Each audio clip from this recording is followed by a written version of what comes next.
Good afternoon and welcome to MotorLand Aragon in northern Spain, the host for round 8 of MotoGP in 2025, where in recent weeks the sport has come alive. Lewis Suddaby and Jack Appleyard here, 5 different winners in our last 5 Grand Prix. Ducati in crisis, no Grand Prix victories in their last 2 by the skin of their teeth, making sure that their podium record continues. That run now stretching sprints and Grand Prix to quite remarkably nearly 170 races, can you believe? But they only just kept it intact in Silverstone. MotoGP is alive and well on track, and wow, it has exploded off track as well. We've got plenty to get stuck into, Lewis, but there's only one place to start. 2 weeks on, have you managed to get over the emotion of that Marco Bezzecchi victory? I mean, we said it after the French Grand Prix with Johann Zarco. We said it once again after Marco Bezzecchi did it in Silverstone after all of the stories leading into the Grand Prix. Who's writing the scripts at the moment? Yeah, anything but predictable in MotoGP nowadays. I have to say, you asked how I got over it. My heart's just been pieced back together after it was smashed into a million pieces by that faulty rear ride height device for Fabio Quartararo. Of course, our sympathies with him. But Aprilia needed a result badly for all sorts of reasons, both on track and off it. And it was a bit of a Hollywood story, wasn't it, in many respects? Given the headlines that were surrounding Aprilia going into the British Grand Prix weekend, for them to emerge as winners was the Hollywood ending. Marco Bezzecchi from 9th on the grid, coming through to win the British Grand Prix. An outstanding ride, which we saw signs of in the sprint on the Saturday, that Aprilia were definitely competitive. Of course, we've seen that over the years in Silverstone. But Bezzecchi, even putting to one side what happened to Fabio Quartararo, Bezzecchi was exceptional. And as you say, 5 different winners in the last 5 Grand Prix.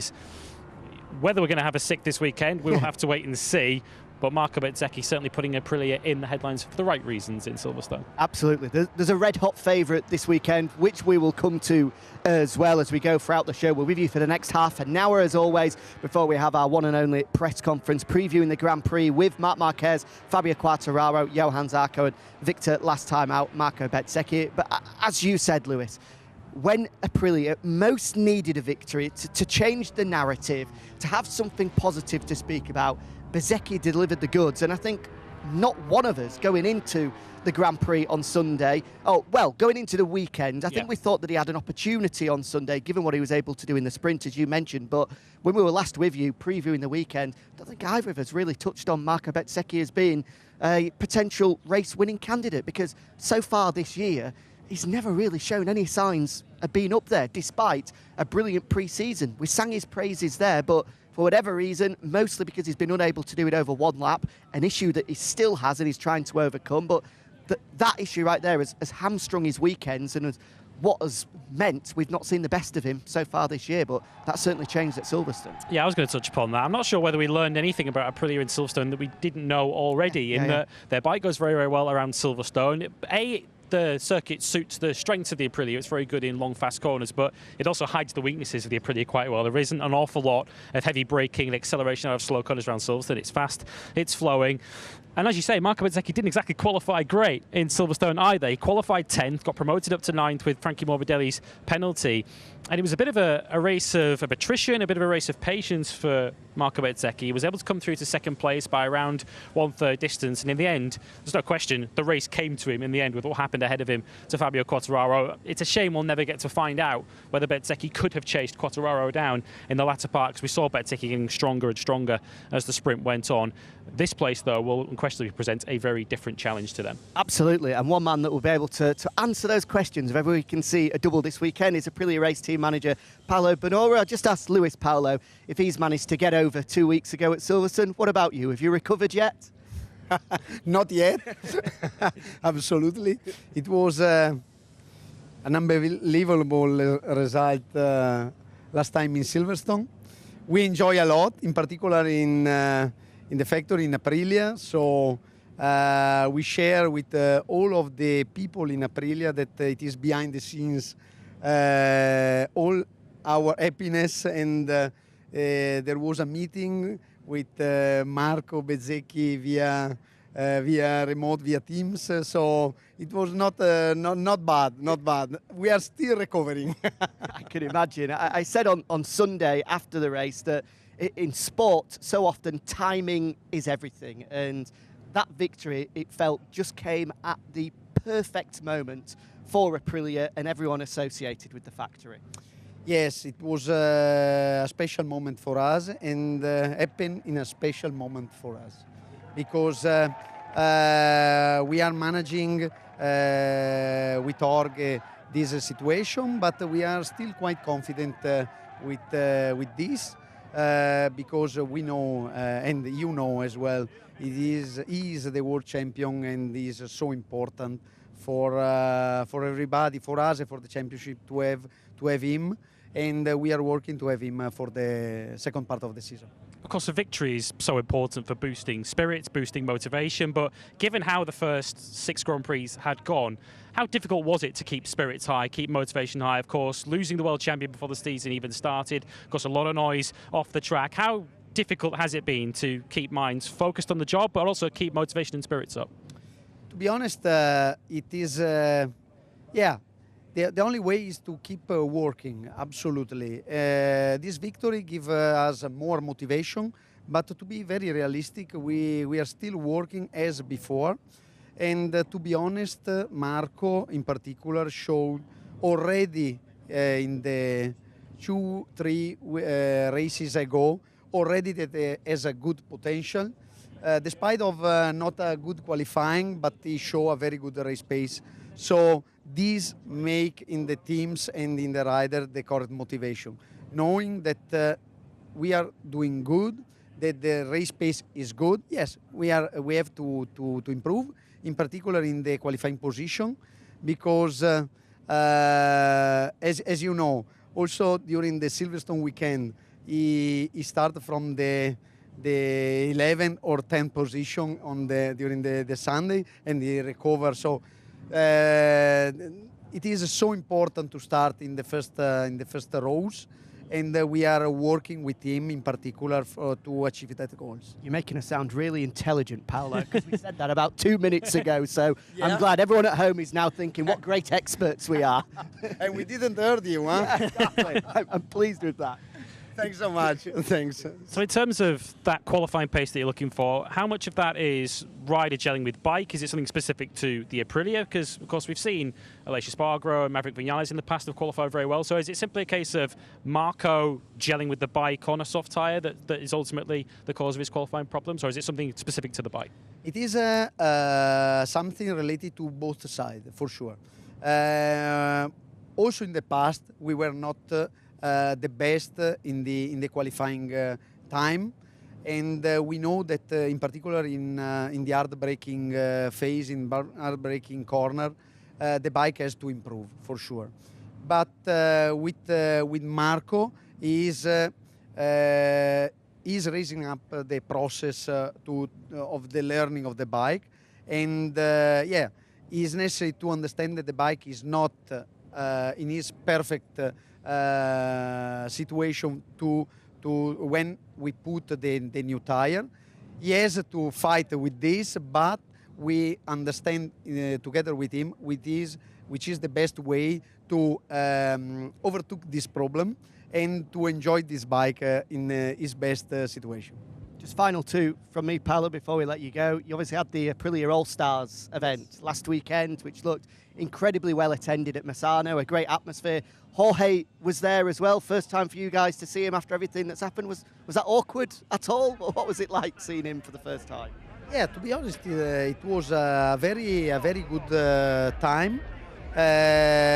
We expect Jorge to attend to this event, and he had a very good welcome from the fans, from the team as well, but from the fan, very warm welcome, and we were happy about it, but also him was very happy about it. He said at that event, well, we had a statement coming out with regards to his physical condition, saying he's going to have another check in a month's time.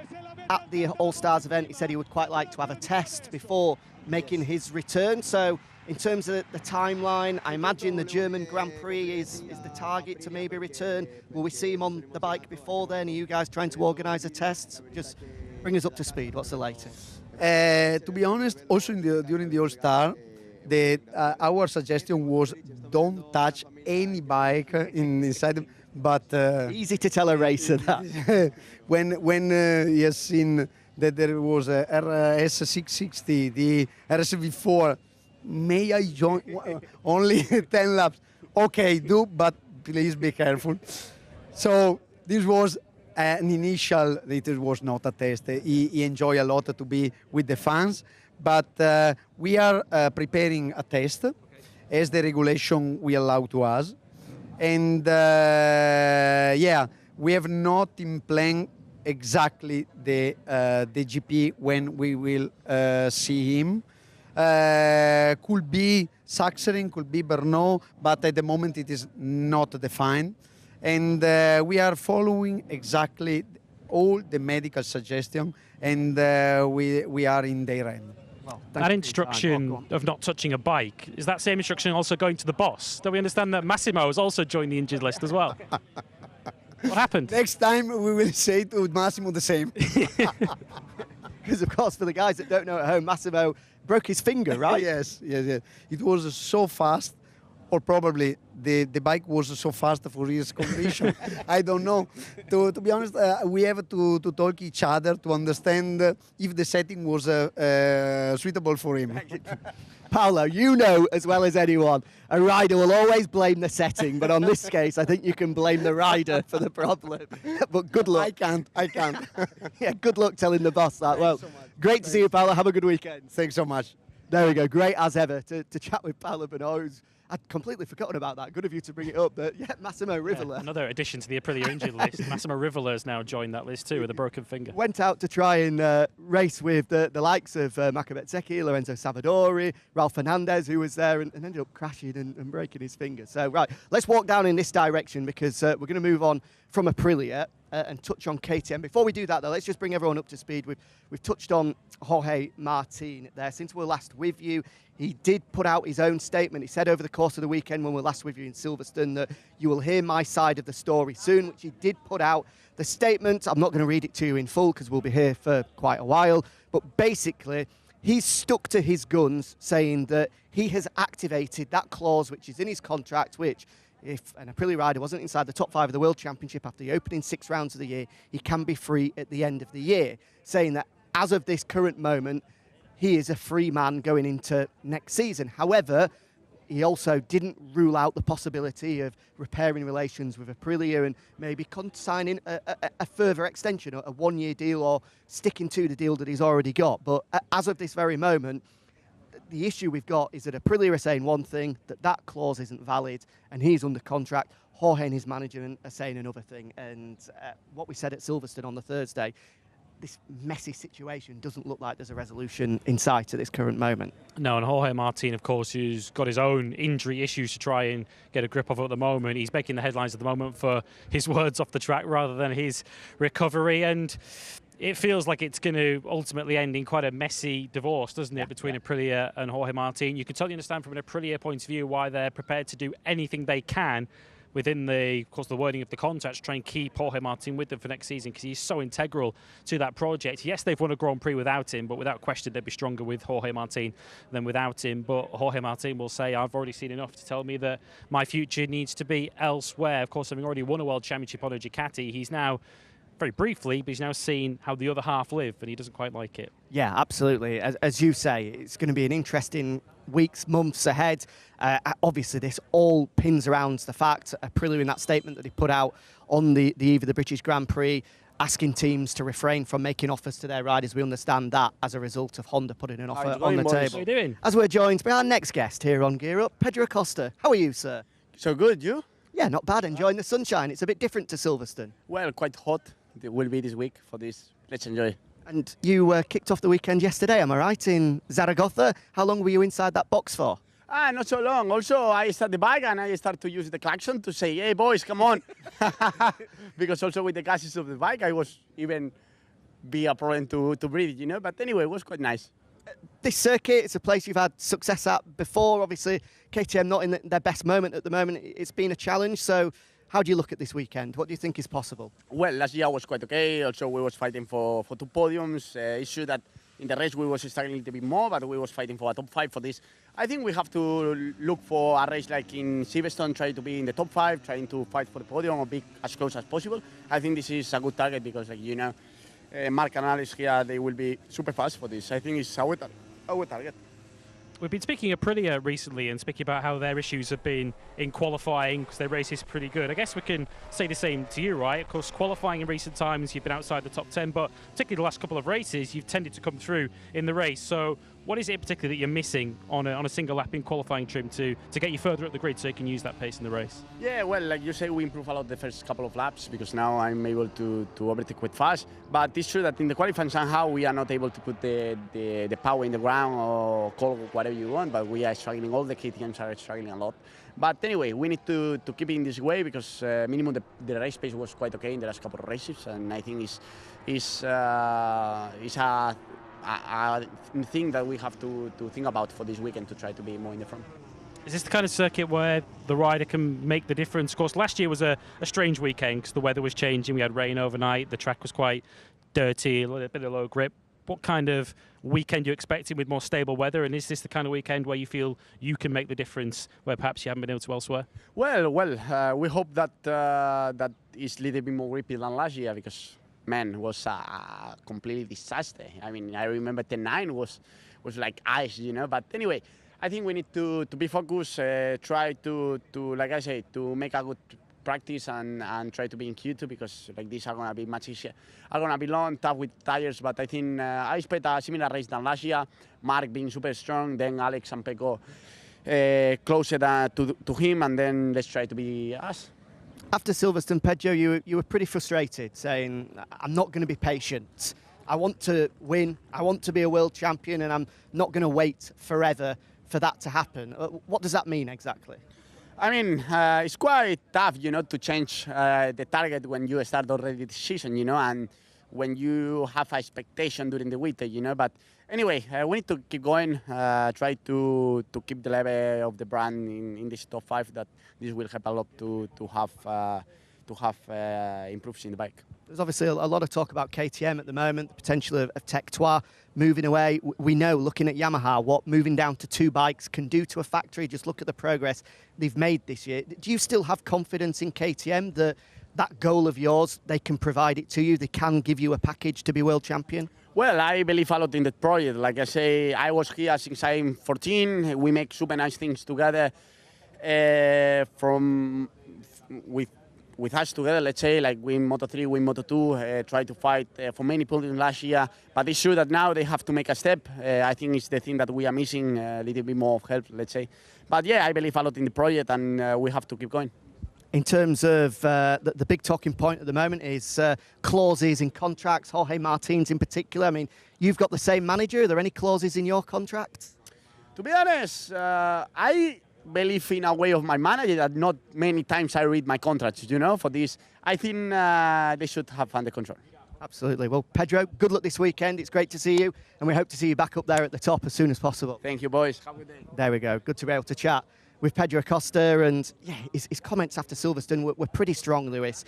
I'm not going to be patient. I want to be world champion. I will be world champion one day, but right now it's tough to put an argument together that the orange part of pit lane are going to be able to put that together for him. His comments during Silverstone were also pretty strong. I think it was at the end of the Friday when he just missed out on the top 10 in practice. He was thumping the desk in his media scrum, saying it's not good enough, it's nowhere near good enough. And he was pointing to Yamaha a lot and talking about the progress that they've made from last year to this season and saying we need to be making a similar step to them. You could make a legitimate case at the moment. No one here will want to make that case, but you could certainly say that KTM have got the slowest bike at the moment in MotoGP. We've already seen victories for Yamaha, for Honda, for Ducati and Aprilia, and Yamaha should have won. KTM haven't been close yet. Yeah, and the championship standings don't lie. You just have to look at the manufacturer's standings. You just have to look at the timesheets from Silverstone. The biggest concern for me, or the most alarming thing, is that Pedro, on the Friday, came in to speak to us in the media and said, that's the best we've got. I have ridden that bike to the absolute limit,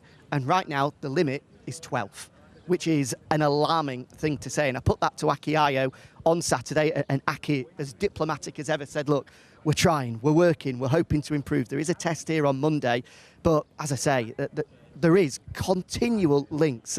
We thought that he was fanciful at the start of the year, but week after week, Grand Prix after Grand Prix, the name Pedro Acosta and VR46 Ducati just will not go away. And there's no smoke without fire. I think it's a given that Albert Valera, manager of Jorge Martin, who's looking to try and move to Honda, is also looking for a way out of Pedro Acosta, because his patience is running thin. I would go as far as saying has completely run out. We did have some good news from a KTM point of view around Silverstone time, just in the run up to Silverstone, off the track. Certainly funding now looks like it's in place, so their financial issues have certainly calmed down for the time being, which is good news for KTM, good news for MotoGP. But we're still awaiting to find out truly what KTM's MotoGP challenge and project in 2026 will look like. Pit Buyer was very clear to you, wasn't he, that we're not going to be reducing our output, we're not going to be going down to 2 bikes. There was some speculation that Tech 3 might go a different route. He was very keen to pour cold water on that. But certainly if you look at the trajectory that KTM have been on, because remember, KTM have not won a dry Grand Prix now for 4 years. It's been an awful long time since they've been that competitive in the dry. Pedro Acosta will have seen all of that. He's been part of the KTM project for all that time. He will see the trend that KTM is going on. Unfortunately, it's not going in the right direction. So he'll want some progress and he'll want it quick. Yeah, absolutely right. Speaking of progress, what kind of progress can we see from the former MotoGP world champion? It was another nightmare weekend for Pecco Bagnaia at the British Grand Prix. Now finds himself well over 50 points adrift of Marc Marquez at the top of the standings. He's had success here before. How does he rate his chances in 2025? Okay, 2 very difficult weekends, the last 2 weekends, Le Mans and Silverstone. There's been the constant conversation about how the feeling is with the GP25. What do you expect this weekend with regards to that? Do you think the feeling can be better? I think we have to be focused on the positives that we had in the last GP. Then we had just 2 very difficult races. We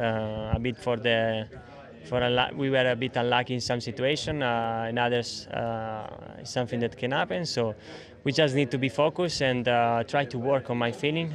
We know how difficult it is this season to reach what I'm searching, but we just need to take a step back and try to work with more calm and see what will happen. I know that this track is good for me. I know that it's better for Marc, but it's also good for me. So we need just to work and try to be competitive. It's been very good for both of you in the past. 2021, we saw that amazing battle.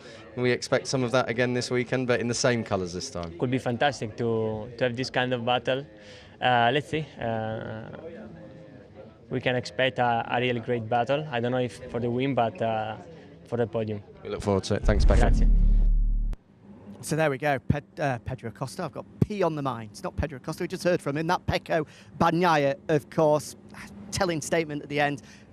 We hope to battle. Not sure if it's going to be for the win, but he's got to be realistic as well, and he's got to try and find those small steps of improvement. And right now, a small step forward would be for him to get into the podium battle again. Pecco Bagnaia won't see it this way, I'm sure, because he's a double world champion. He comes to every Grand Prix looking to win it, but I kind of feel like he's got nothing to lose now in that situation. The World Championship, I'm sure he won't admit it, but the World Championship feels like it's gone. He's 74 points now behind his teammate Marc Marquez. That is an awful lot to make up, particularly the form that Marc has been on this season. Pecco Bagnaia, I think, has to try and take a more long-term approach now and just try and rediscover that feeling. And I guess the question that will be in Pecco Bagnaia's mind is it possible to rediscover that feeling that he's been looking for with this bike? Is it going to take a whole brand new Ducati once again and wait until next season? Pecco Bagnaia, of course, coming to Aragon with Marc Marquez's record and his victory here on the 23 spec Ducati last year. Marc Marquez will start as the overwhelming favourite here this weekend. So I think Pecco Bagnaia wisely keeping his expectations under control. I think the big concern for Bagnaia is we understand that the difference in front feeling that he's got is as a result in the change of the balance of the bike, which comes predominantly from the 2025 engine that they've homologated. Now, of course, that engine isn't going to change going into next year as well. One thing that we'll have to keep our eye on throughout the course of this weekend is we do know that Marc Marquez introduced a new chassis at the French Grand Prix, which he tried at the post-Spanish Grand Prix test. Pecco initially said that his idea was to try that at Aragon, whether that means during the Grand Prix weekend or in Monday's test. I'll be down there to have a look to see whether he's got it on one of the bikes tomorrow and whether that could be the answer to some of his problems. But yeah, as you say, the overwhelming favourite for the weekend is Marc Marquez. You'd imagine Alex Marquez fancying his chances of being able to follow him home, maybe push him as far as he can. But as you can see, we're down here at the Pramac Yamaha garage, because there's some pretty big news breaking in the world of MotoGP at the moment. Nothing confirmed, but from multiple sources across the paddock, whether it be this or World Superbike, it feels as though the boy that cried wolf is finally crying wolf. It looks as though in 2026, World Superbike champion Toprak Razgatlioglu is going to finally make the switch across and be on one of these blue bikes next year. I mean, before we speak about anything else, wow, how exciting is that? It's a move that all bike fans wanted to see, and it does look as though we are finally going to see it next year. Huge for MotoGP, huge for motorcycle racing, period, because he is one of the true stars of our sport, isn't he, Toprak Razgatlioglu? You just need to look at what he's been doing in previous years, of course with the Yamaha before he even jumped on the BMW. The exploits he's been putting in World Superbikes have been incredible. He is genuine world class, and what I love about Toprak Razgatlioglu as well is he's got genuine star quality. He knows that MotoGP is show business as well as it's a business. But the talent that he's got, he is a unique talent, no question about that. Of course, he has ridden a Yamaha before. I think it was here, wasn't it? He did the test years ago with Cal Crutchlow. By all accounts, didn't go particularly well, but I think you've got to give Toprak a full pre-season to learn a MotoGP bike, learn Michelin tyres. Of course, it'll be the last year of Michelin's next season. And I think from Toprak's point of view, it was now or never if he was going to come to MotoGP. He'll be 29 by the time the 2026 MotoGP season gets underway. So if he wasn't going to make the move now, I don't think he was going to move it at all. Yeah, it's incredibly exciting, as you say. A two-time World Superbike champion, first with Yamaha and then remarkably last year on that first year on the BMW. I have got absolutely zero concerns that someone of his talent, his ability, will get his head around these MotoGP machines and will be up there pushing the likes of Fabio Quartararo. And question is who his teammate is, because the only rider that has a one-year deal within the Yamaha family at the moment is Jack Miller, but Jack has been outstanding in the opening 7 rounds of the year. You would have to say that Miguel Oliveira and Alex Rins, despite having that 2-year deal, we do understand though that there are performance clauses in there and that Yamaha... Last few weeks have taught us anything. Every contract's got a clause in it. Absolutely, and you would have to say that right now, either Miguel, probably Miguel, then Alex Rins. Miguel, the most likely man to lose his job to Toprak Razgatlioglu, because he's been unfortunate with injuries as Miguel, but I mean, you just cannot get rid of Jack, can you? He's been magnificent. No, the form he's been in, he was running second to Fabio Quartararo for a lot of that British Grand Prix, certainly the first third of the race. He was right up there in the podium battle. So nothing about what we've seen from Jack Miller this season speaks me of a rider who's on the downhill slope in MotoGP. Jack Miller's still got plenty to offer. Absolutely. Well, we'll have to wait and see. The rumour is we'll have an announcement for you probably the next time we're with you on Grand Prix Gear Up on the eve of the Italian Grand Prix. Let's hope that is the case. How exciting that could be in MotoGP 2026. But MotoGP 2025 alive and well. 5 different winners in our last 5 Grand Prix. Can we have a Super 6 this weekend? Let's find out as we enjoy the Aragon Grand Prix and kick it off with our press conference featuring Marc Marquez, Marco Bezzecchi, Johann Zarco and Fabio Quartararo.